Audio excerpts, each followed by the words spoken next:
Today, you asked, we delivered.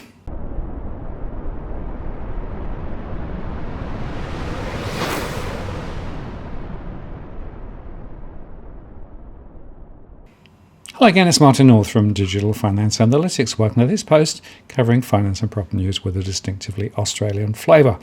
Well, I'm pleased to say that our information portal is now fully up and running. And those who have subscribed at the DFA stress level have now had access for a few weeks, getting some good feedback. And today what I wanted to do was to take you through in more detail the current information that's available, discuss slightly more about the things that we're planning to do ahead, and also finally just update you in terms of how you can get access to the information. So first, let me just take you through the portal. And in the membership zone, once you've logged in, you can access the stress information. This is precisely the same information as we use for our live shows. So for example, if I go to postcode 2000 and pick Sydney, I then get all of the information relating to that postcode from our data set. That includes, of course, the number of households, the proportion borrowing, those renting, the properties for rent, the number of investors, and an overall metric of financial stress, which is essentially financial flow stress, in other words, cash flow. And then I break it out to those who are in mortgage stress. Here, 466 of the 1,708 borrowing are in stress, which is 27%. And we also have a view of the estimation of default over the coming 12 months, which is 2%, or around 31. Then we show the proportion of renters in cash flow stress, and there 62%, or 6,700, are in rental stress. And if you look at investors, property investors are also in difficulty in this postcode. 73% of property investors are in difficulty, of which 2,776 are struggling with cash flow, of which 1,210 are severely stressed, meaning that they are deeply underwater. And also in this view, as well as having a map of the area to show the suburbs in the postcode and a map physically showing where it is, we also have a trend series relating to stress over the last few months. And so we can look at mortgage stress, which has moved up and down, 35, 21, sitting now at about 27%. We've got the rental stress, which peaked some months ago at 67.7 and has now been sitting at around 61.8%. We also have investor stress, which peaked a couple of months ago, sliding back slightly, but is still pretty high.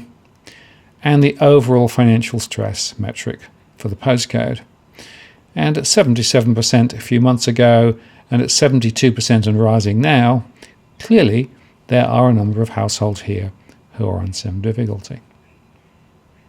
Now that is the base information which is available for pretty much every postcode across Australia and which is updated on a monthly basis. Now one of the other things we can do is to compare particular postcodes with other postcodes or indeed regions. So if I put in 2000 again as the postcode we're going to start with and look it up, that then populates it with the information there. Now, if I want to then say, how does that compare with states, put in New South Wales,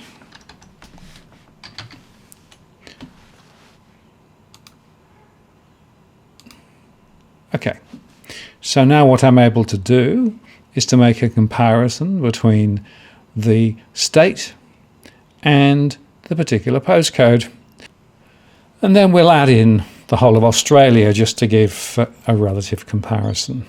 So now we can look at all three, the postcode, the state, and the whole of Australia and make some comparisons. The most interesting, of course, are the relative percentages. So here you can see that in 2000, the percentage in financial stress is 72%, the average in New South Wales is 48%, and the average across Australia is 42%.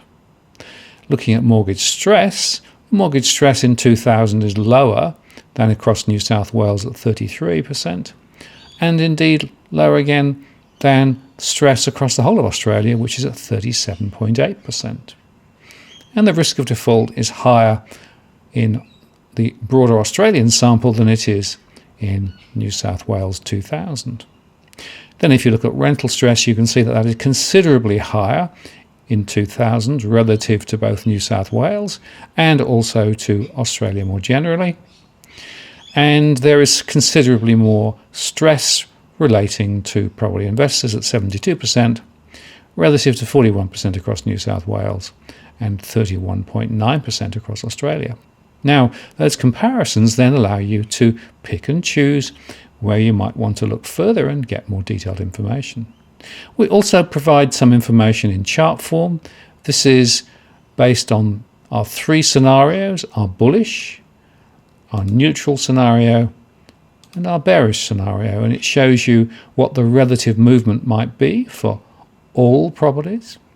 And we can also split it out in terms of houses and units by the three scenarios. So the most bullish scenario for houses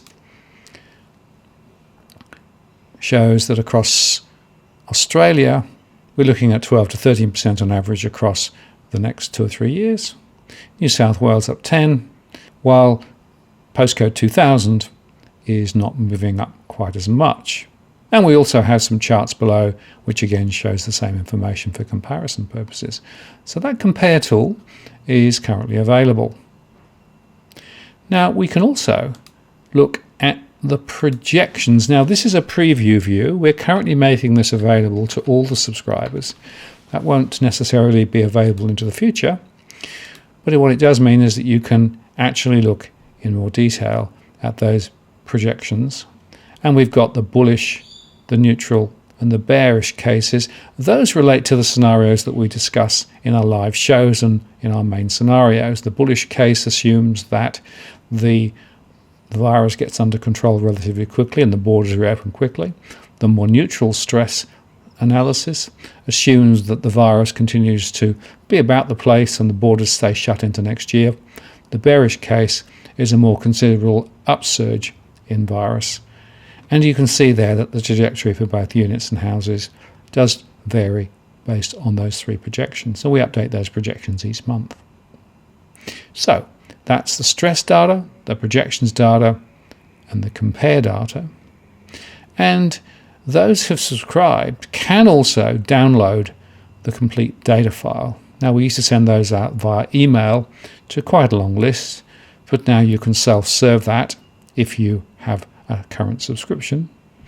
And by the way, if your subscription is not up to date, then you'll get a message to say that is the case. Now let me then just explain that we're going to add some other functionality ahead. One of the most interesting sets of data that we've developed now is the net investment yield down at a postcode level. And so that data set will be introduced shortly to add another dimension to the information that's available. And we have plans for some additional sets of data too, to further enrich the analysis that we've been able to produce. And I should remind you again that this information is refreshed every month. It's based on the survey data and all the other modelling that we do. And it's the end of our core market model output. But the point here is that now you can self-serve and get the up-to-date information anytime you want and make comparisons between both different postcodes, regions, and across the whole of Australia. And the feedback we've had from a number of users is that this is a very powerful tool to help, for example, to spot where opportunities might exist in terms of where to buy, where to sell, and specifically looking at some of the relative movements between units and houses. Now, before I go, let me just explain in more detail how to get access to this information. To do that, you need to go across to our Patreon channel. I'll put the link below as well. And in the Patreon channel, there are actually 5 tiers at the moment. There's a more DFA tier.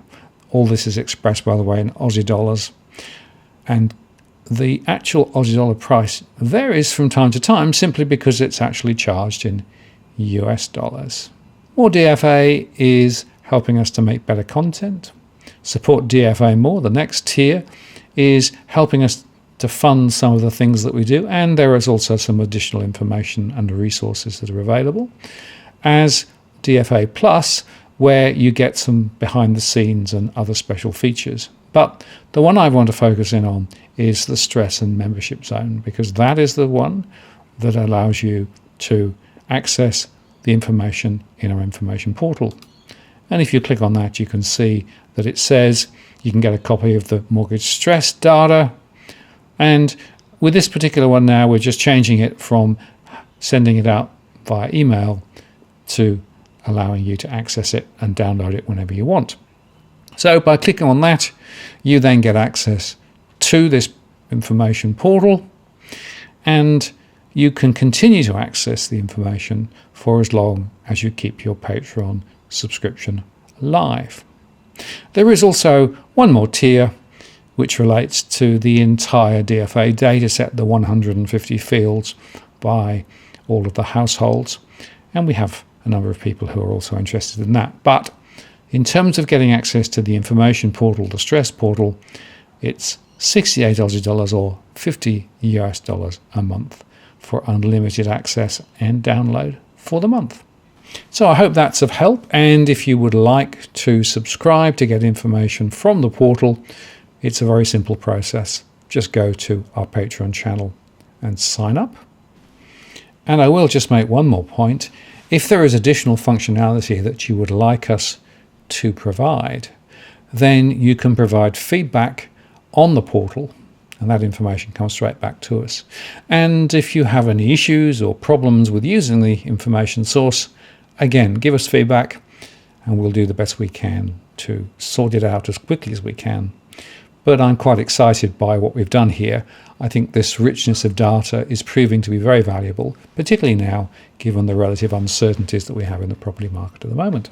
So feel free to sign up, and I look forward to receiving your feedback. I'm Martin North from Digital Finance Analytics. Many thanks for watching, and I'll see you again next time.